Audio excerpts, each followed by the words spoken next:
Hola, everyone. Good to see you.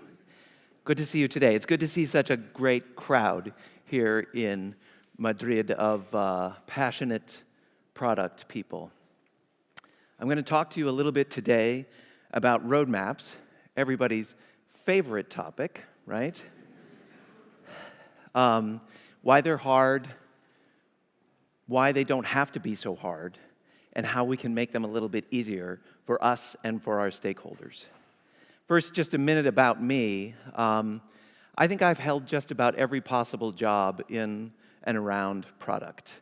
I have been a product manager, obviously, but I've also been officially or unofficially in charge of design, engineering, agile enablement, business development, partnerships, marketing, sales, finance. I actually was the finance guy for a startup that I worked for years ago. I had the spreadsheets. And I think that has given me a perspective that's very cross-functional, a perspective about how things fit together, or at least how they should fit together. And it's also given me, I think, a little bit of empathy for people who are not in product and what they need to hear from you in terms, or from us, because I still consider myself a product person primarily, in a roadmap. There's a lot of hate for roadmaps and a lot of frustration with roadmaps, and my co-authors and I, these fine gentlemen, set out to change people's perception of roadmap by giving them some tools. And we wrote this book for O'Reilly, Product Roadmaps Relaunched. I was reflecting the other day about how there are so many failures in software. Google, we all look up to Google, right? We think they must know what they're doing, and yet they're constantly canceling products. I did a search, and I just got this helpful crawl of images from Google of failed, canceled products. And there are thousands of them. There are millions of them. It turns out, if you look at the statistics, we're not very good at predicting what customers are actually going to want. If you look at this chart from the Standish Group, over half of the features that we in the software industry build are seldom or never used at all. That means we have less than a 50-50 success rate. It's less than guessing, I would say, and that's bad. So I must ask, and I had to ask myself, why do we make the wrong thing? Why are we constantly making things that don't work in the world? I think that's an important question. I mean, we know, right? We know the Lean Startup people taught us we're supposed to go through the build, measure, learn loop. We're supposed to iterate quickly on things to get them right. So that ought to work, right? But we all know that in reality, this is what we really do, right?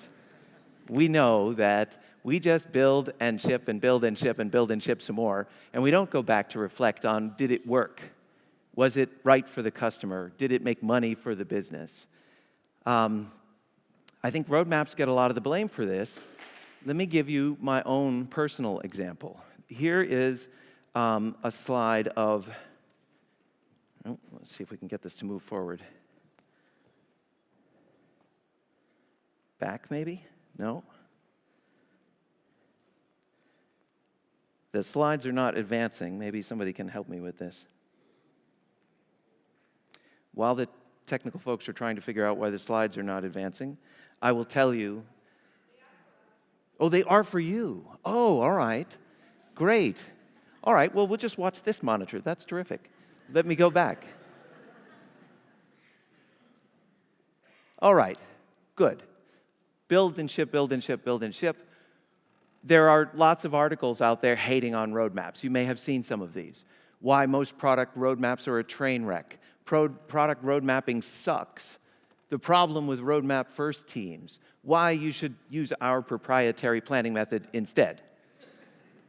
Somebody stopped me at La Product Conf in Paris and said, I met these guys who say that road mapping is all wrong and you should use my method instead, some method I had never heard of that's more agile, right?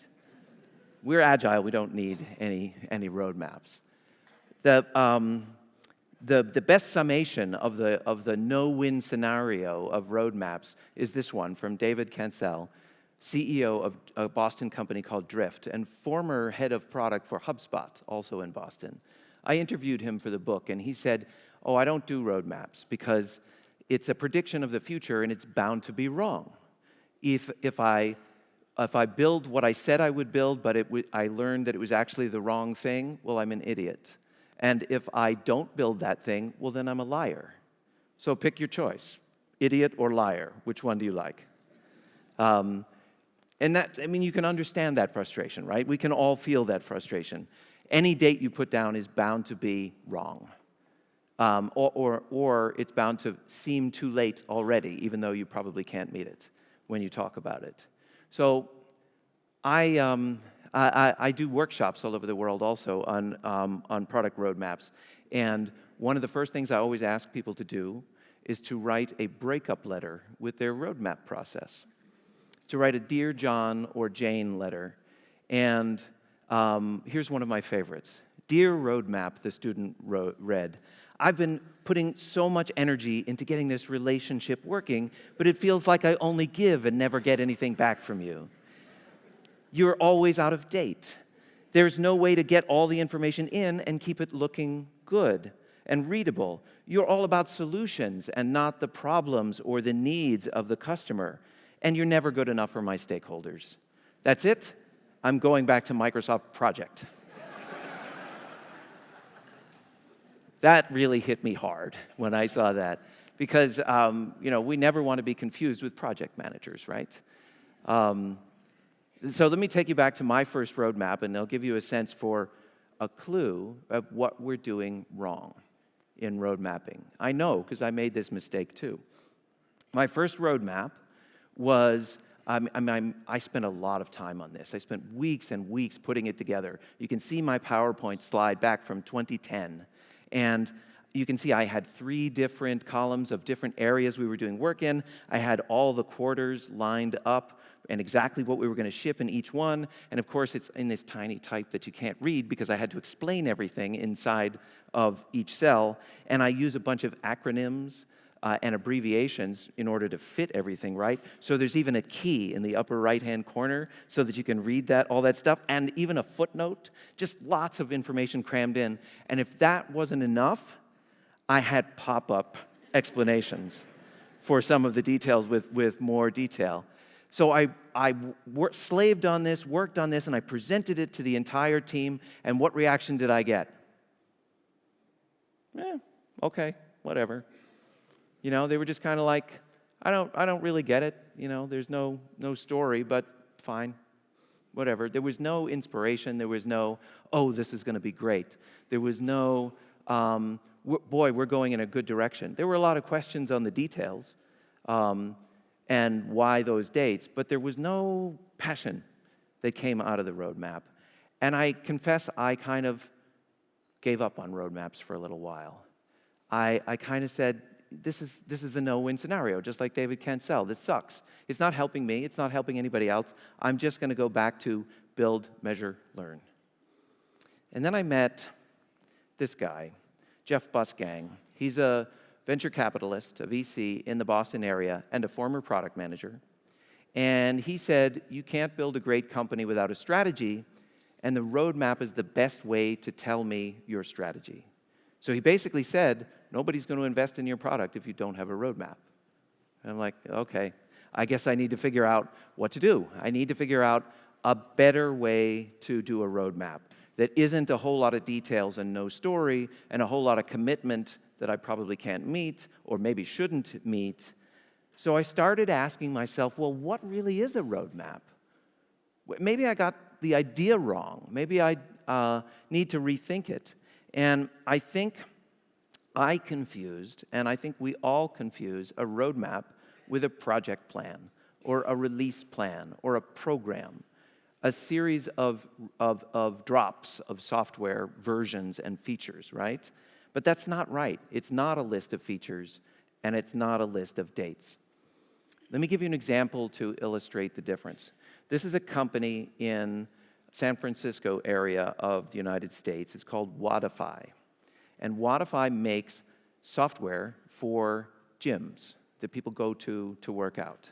And they're trying to take a very low-tech business and bring it into the 21st century by giving them software tools.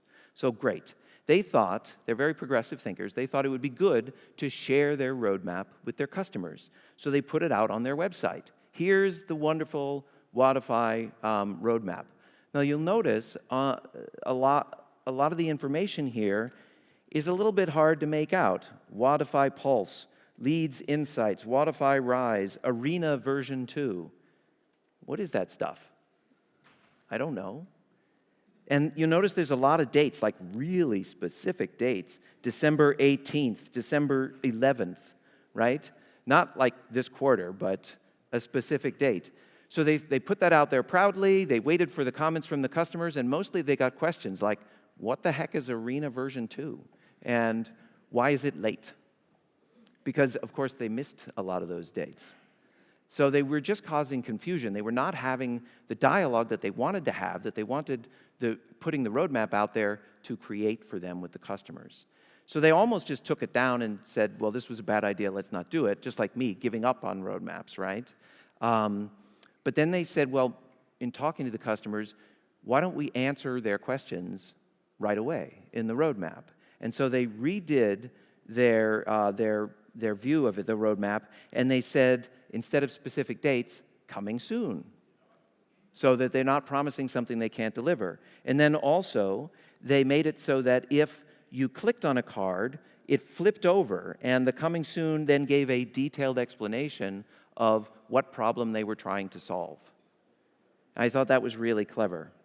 So they removed features, and they removed dates from the roadmap.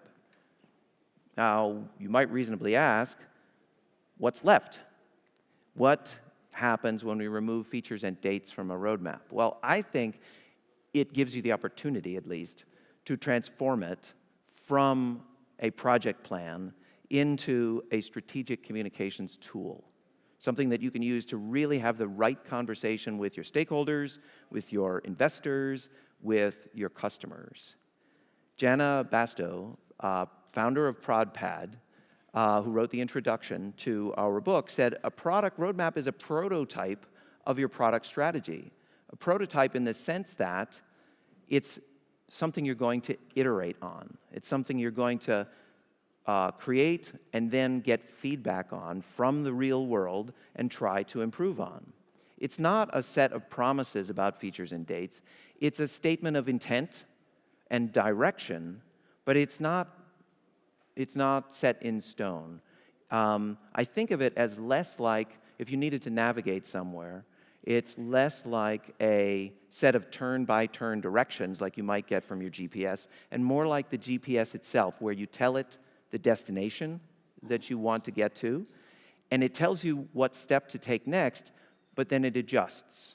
It adjusts based on the traffic, the weather, the construction you might hit, whether you decide to stop off for pizza. It constantly is adjusting the course to get to the desired destination.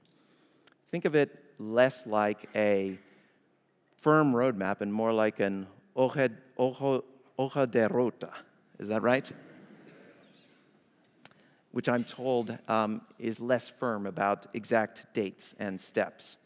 So we think of a roadmap instead of being a project plan as having the purpose of managing to outcomes, managing to the results for the customer and for the company, whereas a project plan or a release plan manages the outputs.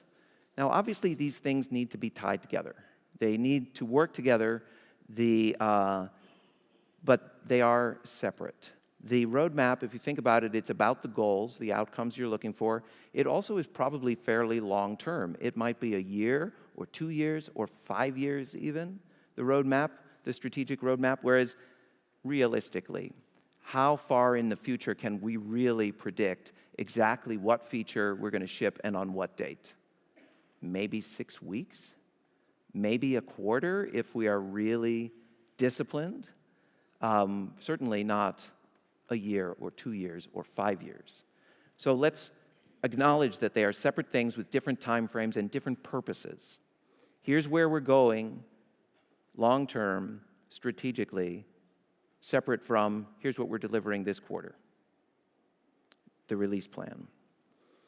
Now, at this point, you might be thinking, well, what does this even look like? And I don't think the form is super important.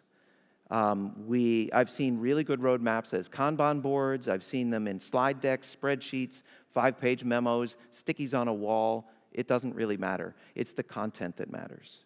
So that's what I want to talk about. I want to talk about what goes into a roadmap.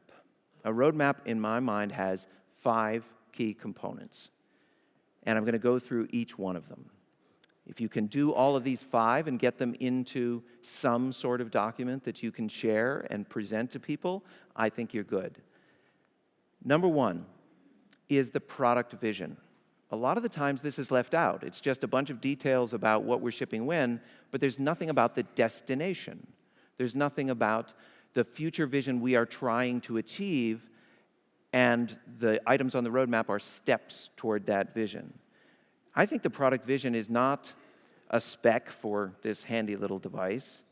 The product vision is, in fact, how the world will benefit from your product when it is done, when it is fully realized, when it is out there in the world and lots of people are using it. It's about the benefit. It's about the change in the world for the customer that your product will bring. Let's take a look at a few examples. These are all from Google. You're all familiar with Google's mission statement to organize all the information in the world and make it usable and accessible for everyone. That's great. Less well known, they also have a similar vision statement for every one of their key products. So Chrome, the browser, they say its mission is to provide a fast, simple, and secure browser for everyone to experience the modern web. YouTube is to give a platform to everyone to express themselves and for everyone to be able to find that as well. Android is to help people get access to that very same information anywhere, anytime from their pocket. You can see how these all tie together. The company vision, the company mission, and all the product visions tie together. They support the same broad set of users, the whole world, really, and they all are about either presenting or consuming the right information. Similarly, from a few years ago, the folks at Dropbox came up with a new company mission statement. And they changed it from, essentially saying storage, to saying our mission statement is to unleash the world's creative energy by designing a more enlightened way of working. Now, I don't know about you, I thought by itself that was a little vague. But they paired that company mission with a product vision for the next year or two, and it was to transform the share folder that we all have on our machines into a collaborative workspace. And when they said that, I suddenly realized, oh, okay, I get it, right? It's just concrete enough, it's just specific enough to tell me how they're going to realize this vision, and now I can see how they actually could unleash my creativity and collaboration by letting me use the cloud storage of my documents to share them with other people that I want to work with. So there's a couple of examples there of product visions that I think may be helpful. Then the other thing that is often forgotten in many roadmap presentations is the business perspective. If it's just a bunch of features and dates, well, how do we know these features are actually going to make us money? How do we know they're going to make a difference for the business? So the business outcomes need to be what is going to be different for the company based on what we're doing in the roadmap. And it turns out, I did a little bit of research and thinking, there are a very limited number of high-level business objectives. And they depend a bit on what stage of life your product is in. If it's in the early development phase and you have not reached product market fit yet, well, you've really just still got to establish the core value of the product. You've got to have enough in the product that the customer is willing to buy it. And then you've also got to create barriers to the competition.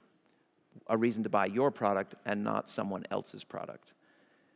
If you have reached product market fit by solving these two objectives, then you can move into the growth phase, and you'll know when the product begins to sell itself very well. And then your job is to figure out how you're going to create more growth. So you can have a goal of increasing value per customer, or growing share of market, or fulfilling more demand, or developing new markets. Once that growth phase has largely finished and your product has become mature, it will be much harder to grow quickly. That's just not something that products do forever. And once it reaches a maturity level, that's when it's time to make profit off the product and stop spending to create growth. And so there, you're looking to be able to raise prices by creating, say, premium features, or to extend the customer lifetime by giving them what they want and incentives to stay with you, and creating profit by lowering how much it costs you to support the product for the customers, or by figuring out how you can leverage your IP, what you've developed in the product already, in new ways for new different kinds of customers or in new vertical applications. So one or two of these objectives should always be in your roadmap somewhere if you're presenting it to an internal audience, so they know from the company perspective why you are doing the things you're doing. Let me give you a really clear example. This is a roadmap, real roadmap from a company in the US called Contactually. A little bit of a tongue twister. They serve real estate agents with a CRM in the United States. And I don't know if you can read this, but you can see the percentages on the left. Those are percentages of their team. So 60% of our team and 60% of our costs are going into these first three rows. And this first column is outcomes. So everything here is an outcome. The first three are all about things we're going to do to increase ASP, or average sale price. So that's raising the prices. And the next row is we're going to improve long-term usage with 15%. Long-term usage correlates with renewal rates. And the bottom one, increase percentage of new trials fully onboarded. That's conversion rate from free to paid. These are all business objectives. And the roadmap, month by month, is things we're going to do to try to drive these numbers. That's a business objectives-driven roadmap.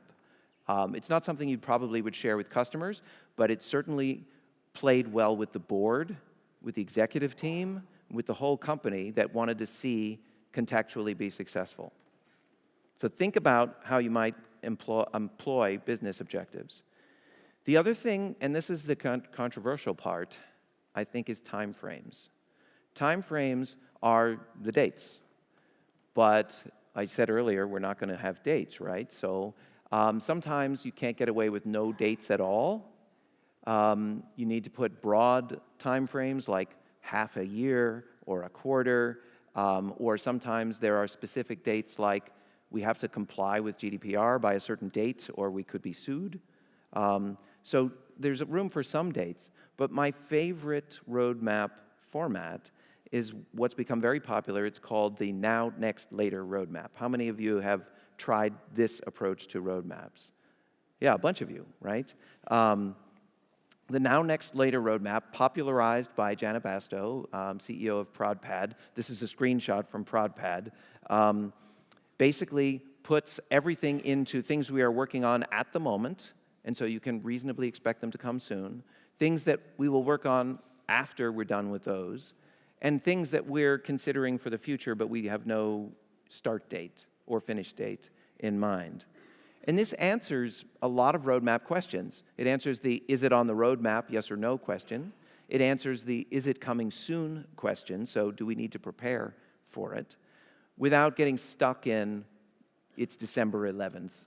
Oh, but no, wait, it's December 18th. No, I'm sorry, it's January 3rd. It gets you out of that trap. Now let's talk also about the disclaimer. Maybe some of you have lawyers who say you have to put a subject to change without notice. note at the bottom in tiny little weaselly type, or you need to have a safe harbor statement on your first slide before you present or something like that for revenue recognition purposes. I think that's not the reason why we have a disclaimer. Yeah, the lawyers want it, but the real reason we have a disclaimer is so that you can have a good you can set up a good conversation with your customer. You can say, by the way I change and evolve my roadmap is by learning new things about customer needs and market trends. So you, Mr. Customer, if you tell me something I didn't know, and other customers like you tell me the same thing, that might change the roadmap. So let's have a conversation. It's a two-way street. It's not just me making a presentation. It's about us having a dialogue, using this as a prototype and using you to help me refine it. Here's a real-life example from GitHub. You can see down at the very bottom.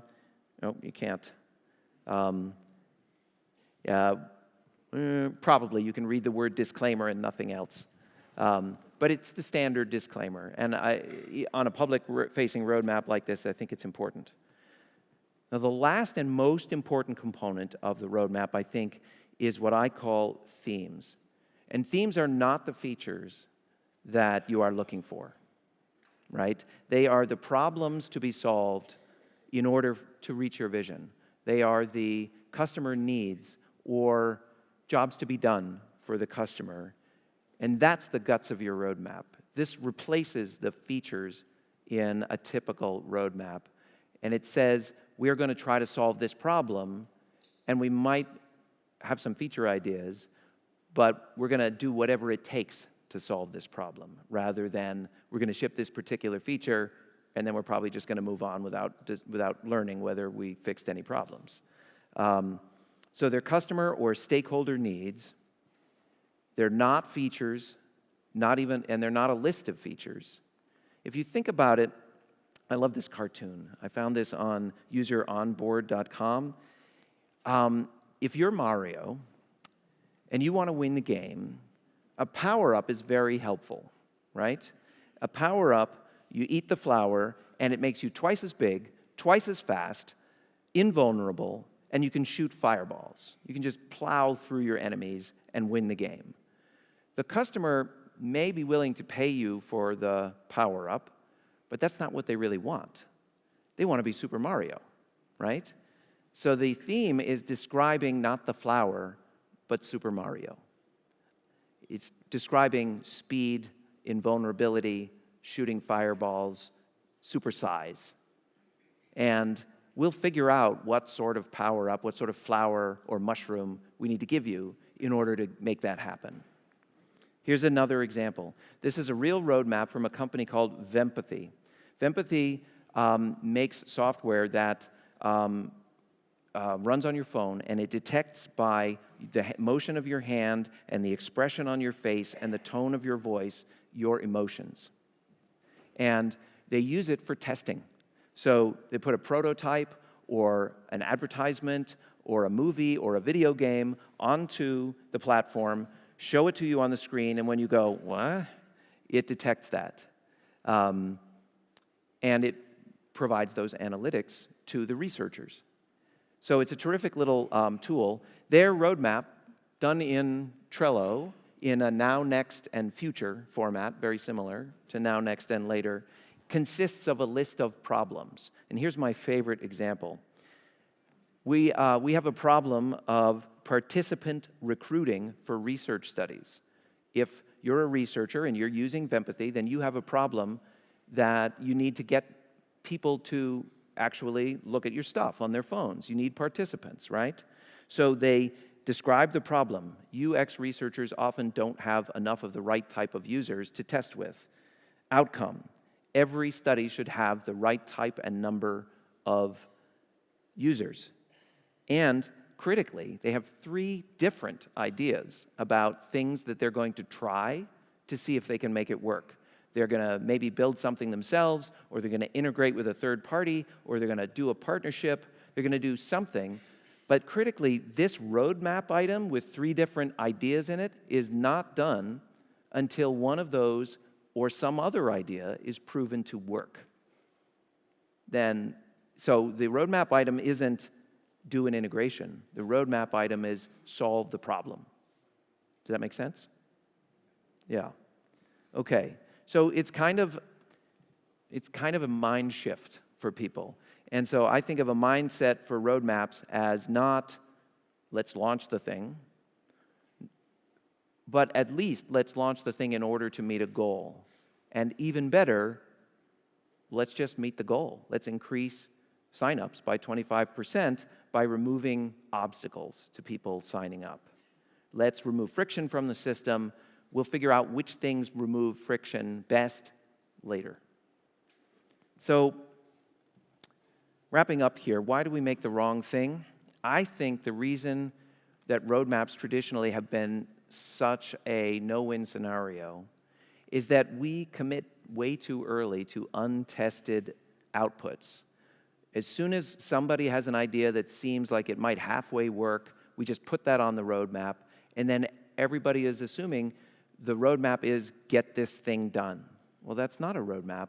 Now it's a project plan, right? And we've completely broken the connection between the outcome we're looking for and the output that we've described. And we just move on without even trying to reconnect with the original goal and see if we made it.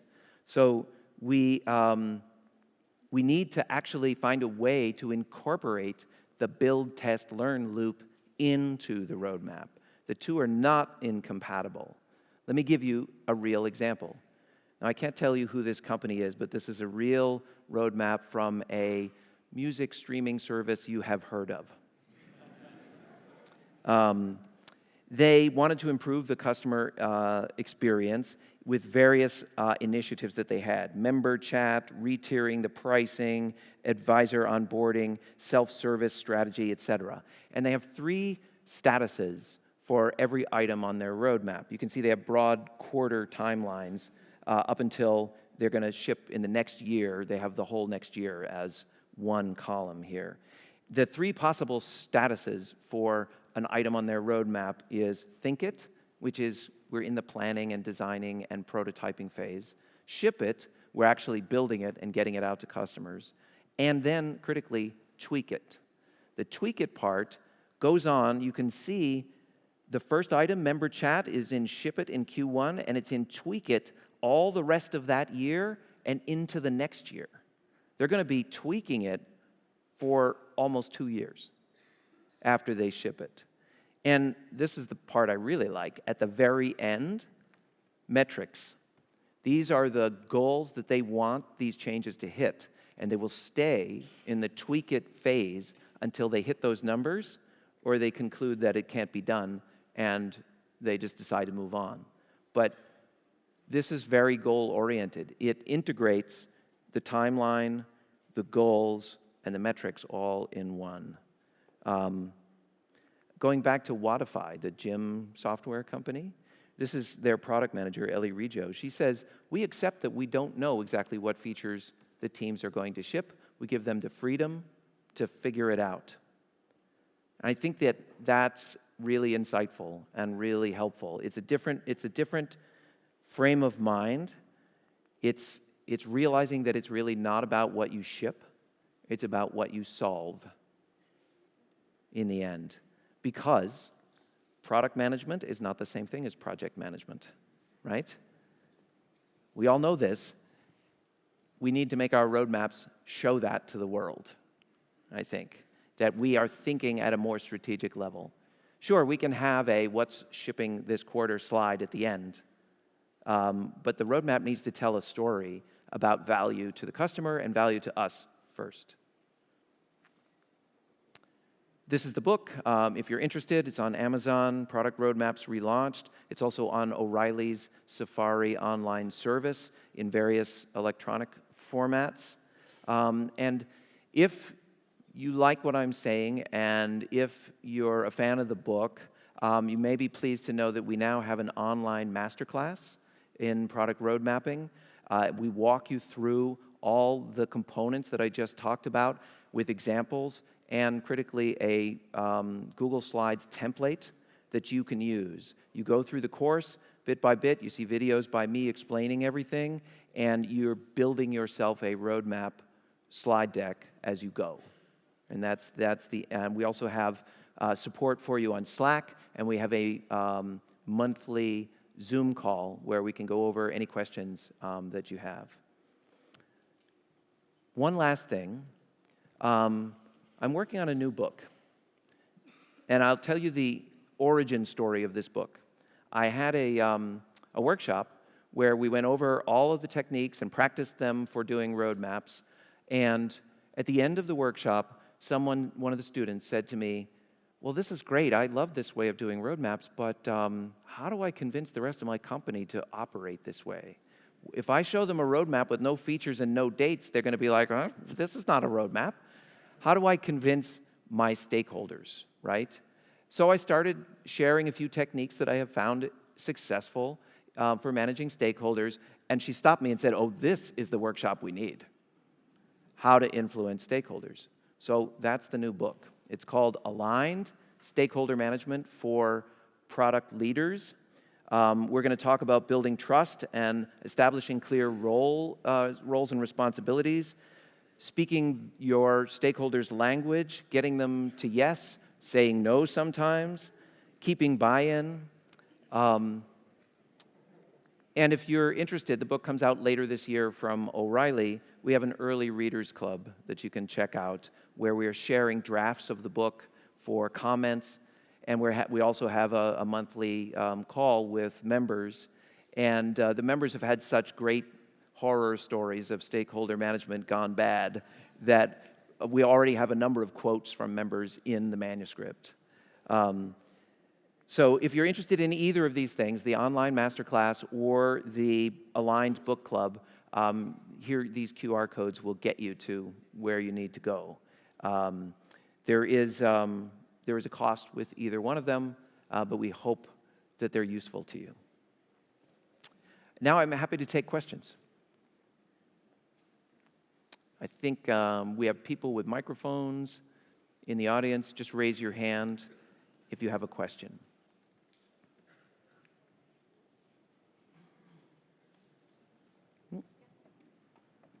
Maybe tell them again in Spanish.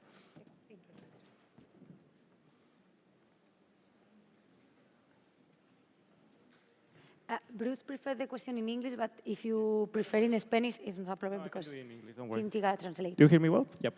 Okay, my name is Oscar Gutierrez. I'm working for Nielsen IQ. Little closer to you. Yeah, sorry, I'm not using order to get the microphone. Okay, I'm Oscar Gutierrez, working in Nielsen IQ as a product manager. One of my questions is regarding to when you don't have dates in order to put what is coming next, for example, don't you feel that with the product teams, with the development teams, you have the risk in order to never have the completion of the task? So you're saying if you don't know what's coming next, maybe you won't ever know when you're done? Even with the current things that you are doing with your team, you know that you have now, but you don't have specific dates in order to put it there. Okay, so probably you will be in the now forever and not the next, and the later will never run as a part of your product. Will never happen, right? Yeah, well, I follow you. So he's asking if you use the now, next, later format, maybe you'll be stuck in now forever, especially if things are going to be tweaked for 2 years, like in that roadmap that I showed you. Well, a lot of teams, what they do is they move things out of the now column into a tweaking column, so to make room for other things to move from the next column into the now column. So when they ship, they move them out of the column, but that doesn't mean they're really done. That means they're still tweaking it as they go until they meet the goals. Other teams, they have a process that goes from discovery to definition to development to validation, it's called. The fourth step is validation. And so when something is in the validation step, sometimes it can take a while to get the feedback that you want, especially if it's B2B and not B2C. So that's why it may be out there for a year before you decide to revise it, because it takes a while to collect the feedback. So in the meantime, you can also be in other phases for other items on the roadmap. This is called sometimes dual track development, or continuous discovery. You're not only discovering what needs have not been met yet at all, you're also discovering whether solutions you have shipped are meeting needs or there are some gaps to fit into the backlog. I hope that's helpful. Another question? Over there?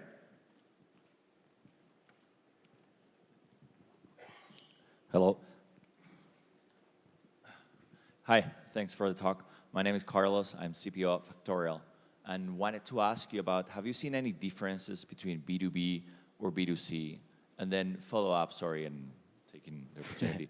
It's how do you align with the stakeholders that you, like, how do you prepare launches, enablement when you work with B2Bs, with sales, with marketing, and all those stakeholders? Thanks. Great, a couple of great questions. So B2B versus B2C, and then aligning with stakeholders on launches and support after the product is out.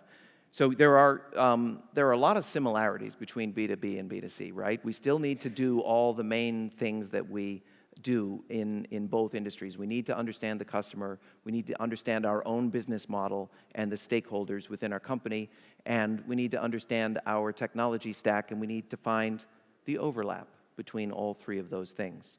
Mind the product has that logo with 3 bubbles. That's the Venn diagram of solving for all 3 of those at once.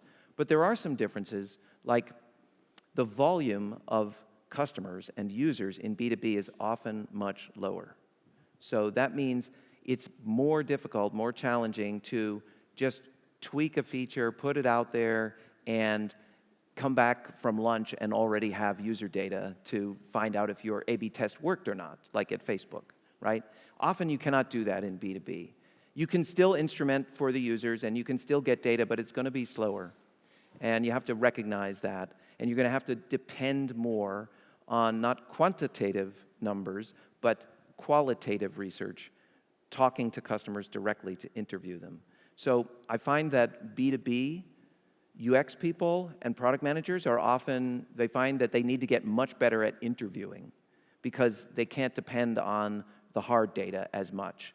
I think it's a good skill for any product manager to bring the two together as much as possible, qualitative and quantitative, but there's a difference in emphasis. In enterprise B2B, often there is also a sales team. How many people have a sales team? Yeah, a bunch of you, right? So in B2C, it's usually self-service, right? So there is no sales team. Maybe there's one just for the small amount of B2B that you do. So there's pressure from that sales team to say yes to customer and prospect demands and put things, special things on the roadmap for special opportunities. And that can be hard to resist. The really good product managers get good at saying no in a way that still acknowledges the customer's need.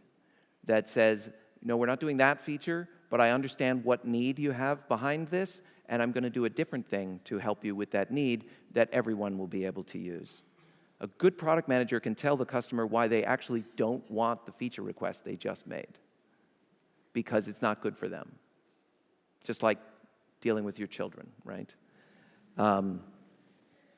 So then about stakeholder management, well, we could go on for a while. I think there might be a book in that.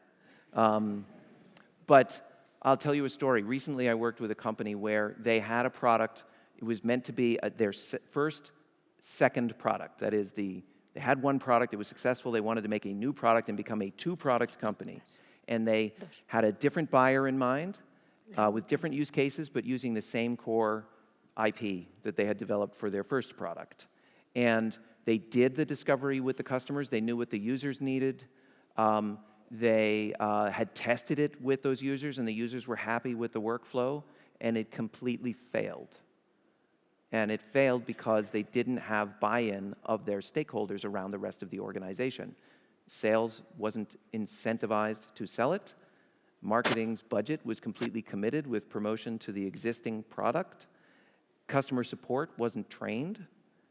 The onboarding team didn't know anything about it, and it turned out the onboarding process was harder for this type of customer, so it went absolutely nowhere. That was a So I'm telling you why you must do that. How do you do it? It's a lot of work. The product team there did not feel empowered to go out to the other departments and say, we all have to do this together. And I think that was a failure, to be very honest, at the C-suite. I think that it needs to be not a product goal to launch this new thing. It needs to be a company goal. And it needs to be cross-functional. And that needs to come from the executive team saying, yes, marketing is on board, sales is on board, support, onboarding, finance, and product. Maybe product is leading. The same company is about to do another product launch, and the VP of product is going to lead the whole effort, but he's going to lead it across all of the departments. There's a lot of one-on-one, person-to-person work to be done there. Do we have time for one more, or are we out of time? One more. Okay. I think there was one hand up over there. Yes.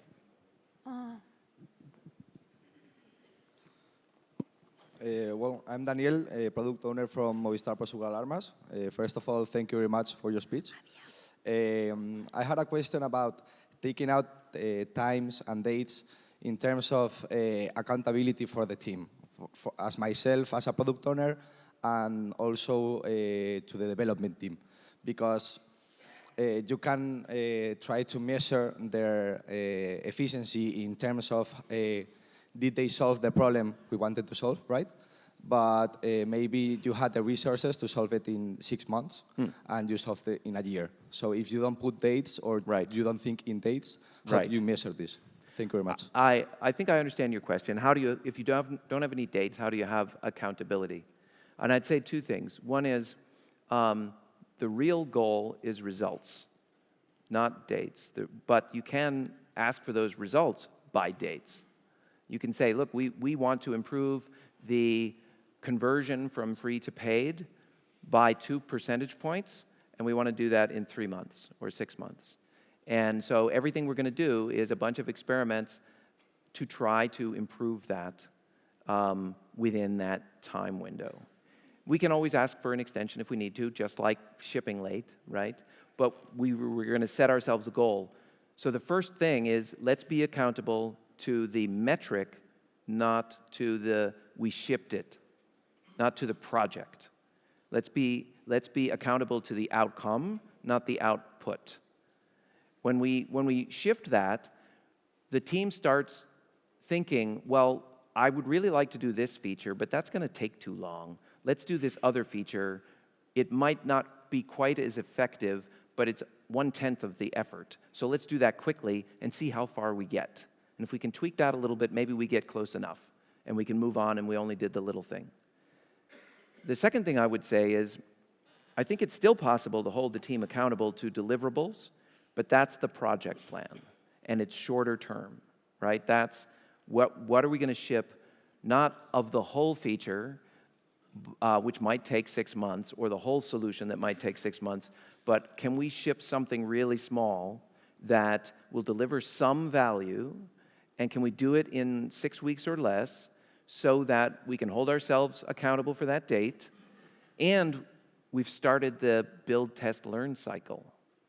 If we ship something really small, we are validating, or maybe not, that we're on the right track with the bigger thing that's a part of. Sometimes it's hard to break down what seems like a monolithic, really large feature into what could we ship in 6 weeks that would help us learn and would add some value. But it's worth the effort to try to do that, that brain teaser and figure it out. I hope that's helpful. Thank you very much. This was awesome. Thank you for the questions. I'll be around all day. Hope to see you outside.